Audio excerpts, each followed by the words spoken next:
Ada satu kisah yang sangat menarik, yaitu kisah seorang nabi yang mempunyai sayap dengan tinggi 150 meter. 5 kali lebih tinggi dari Nabi Adam. Kok ada ya nabi yang memiliki sayap dan tingginya sampai 150 meter? Bagaimana kisah selanjutnya? Mari kita nonton bersama.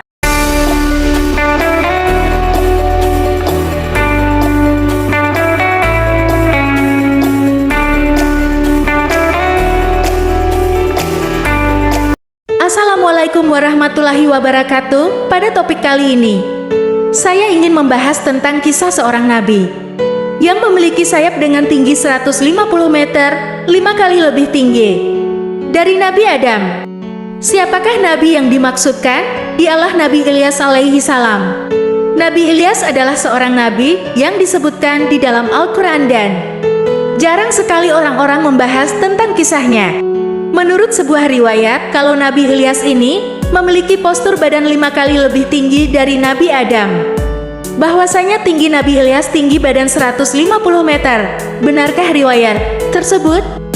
Nabi Ilyas diperkirakan hidup pada tahun 910 sampai 850 sebelum Masehi. Al-Quran hanya sedikit saja mengisahkan tentang Nabi Ilyas ini, yaitu di surah Al-An'am dan surah As-Saffat. Nabi Ilyas adalah keturunan dari Nabi Harun bin Imran yang tak lain. Harun ini adalah kakak kandung Nabi Musa bin Imran.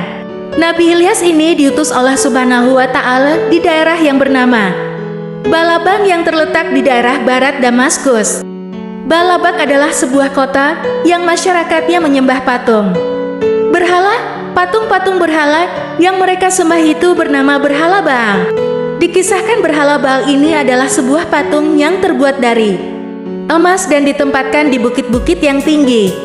Nabi Ilyas setiap hari mendakwahi kaum ini dan raja mereka supaya mereka semua pada bertauhid hanya menyembah kepada Allah Subhanahu wa Ta'ala.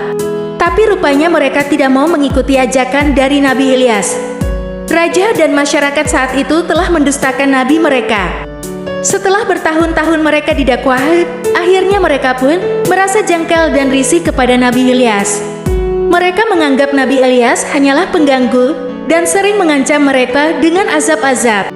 Ada suatu ketika anak dari sang raja mengalami sakit yang tak kunjung sembuh.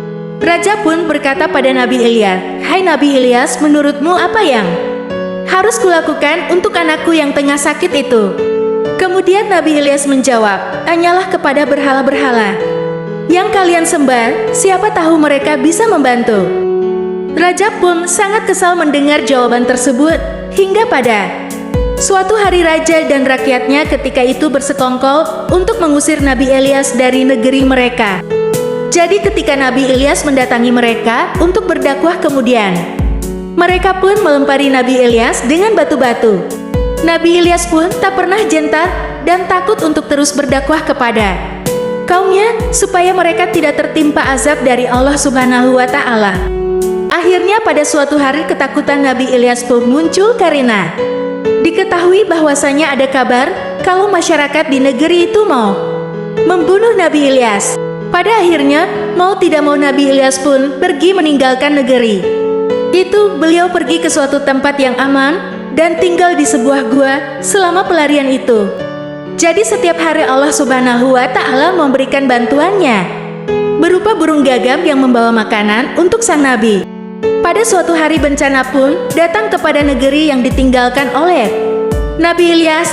Jadi ketika itu di negeri Balabak ini terjadi musim kemarau yang luar biasa. Dikisahkan musim kemarau itu terjadi selama 3 tahun berturut-turut. Tak ada hujan sama sekali yang turun hingga tanah pun menjadi gersang dan cuaca menjadi luar biasa panas.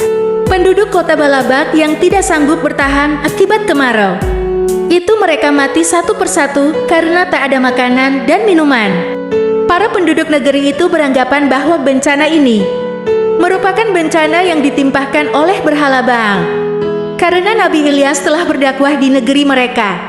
Kemudian mereka pun bersama-sama pergi mencari Nabi Ilyas. Dan mereka ingin membunuh Nabi Ilyas supaya musibah di negerinya segera berakhir. Akhirnya mereka pun mendapati tempat persembunyian dari Nabi Ilyas. Tapi saat itu Nabi Ilyas pun telah melarikan diri karena beliau tahu saat itu ada segerombolan orang dari negeri Balabak yang hendak datang ke gua di mana Nabi Ilyas tinggal. Nabi Ilyas pun terpaksa lari dengan cara menyusuri sungai hingga sampailah Nabi Ilyas di sebuah rumah tua yang kecil. Lalu Nabi Ilyas pun mengetuk pintu rumah itu dan mengucapkan salam. Pintu rumah itu pun dibuka oleh seorang wanita yang cukup tua. Kemudian Nabi Ilyas meminta izin kepada wanita itu untuk bersembunyi di dalam rumahnya. Wanita itu pun mengizinkan dan menyuruh Nabi Ilyas untuk masuk ke dalam. Rupanya di dalam rumah tersebut ada anak laki-laki anggota keluarga. Itu sedang sakit parah. Karena merasa kasihan, Nabi Ilyas pun berdoa kepada Allah Subhanahu wa Ta'ala untuk mengangkat penyakit anak laki-laki ini. Tak berapa lama atas izin dari Allah Subhanahu wa Ta'ala, anak itu pun sembuh dari sakitnya. Anak anggota keluarga yang sakit itu bernama Nabi Ilyasan. Nah, setelah Ilyasa ini sembuh dari sakitnya, hari-harinya diisi dengan belajar bersama dengan Nabi Ilyas. Hingga pada suatu hari Allah Subhanahu wa Ta'ala mengangkat Nabi Ilyasa menjadi seorang nabi yang kita kenal di Islam sebagai Nabi Ilyasa. Jadi di sini sudah ada dua nabi, yaitu Nabi Ilyas dan Nabi Ilyasa. Singkat cerita, setelah Nabi Ilyas mengetahui kabar kalau Raja Zalim di negerinya telah meninggal, Nabi Ilyas dan Nabi Ilyasa pun mendatangi negeri Balabak tersebut. Keduanya mulai mendakwahi kembali masyarakat di negeri itu. Tapi saat itu rupanya musibah kemarau parah di negeri Balabak itu belum berakhir selama negeri itu ditinggalkan oleh Nabi Ilyasa. Sebagian besar masyarakat di negeri itu telah banyak yang meninggal dunia. Akhirnya Nabi Ilyas pun membuat suatu perjanjian kepada masyarakat apabila mereka mau meninggalkan sesembahan mereka dan bertobat kepada Allah Subhanahu wa Ta'ala, maka Nabi Ilyas akan berdoa kepada Allah untuk mengakhiri azab di negeri tersebut. Karena orang-orang pun telah berputus asa dan tak tahu lagi apa yang harus dilakukan, dengan terpaksa mereka pun mengikuti saran dari Nabi Ilyas. Setelah janji mereka sudah dijalankan, Nabi Ilyas pun berdoa meminta hujan kepada Allah Subhanahu wa Ta'ala. Tak lama setelah itu Allah mengabulkan doa dari Nabi Ilyas. Negeri itu pun turun hujan dengan derasnya hingga berakhirlah penderitaan mereka karena asap kemarau tersebut. Setelah keadaan di negeri Balabak sudah kembali normal, hewan ternak dan kebun mereka telah menghasilkan banyak makanan. Masyarakat di negeri ini kembali menyembah berhala. Artinya ketika itu masyarakat di negeri Balabak ini kembali ke setelan pabriknya. Mulailah ketika itu orang-orang membuat patung-patung kembali dan negeri itu menjadi negeri penyembah berhala lagi. Nabi Ilyas pun berdoa kepada Allah Subhanahu wa Ta'ala untuk dibukakan kembali hati kaumnya. Namun akhirnya negeri itu dilanda kemarau lagi dan ini lebih parah daripada sebelumnya. Di akhir kisah Nabi Ilyas pun pergi meninggalkan kaumnya yang durhaka itu. Menurut suatu riwayat, tak lama setelah Nabi Ilyas pergi beliau pun wafat dengan cara diangkat oleh Allah ke langit. Hadits tentang wafatnya Nabi Ilyas itu disebutkan oleh Ustadz Wahb bin Munabbih yang menyatakan bahwa saat itu Ilyas berdoa kepada Allah untuk mencabut nyawanya karena kaumnya telah ingkar dan mendurhakainya.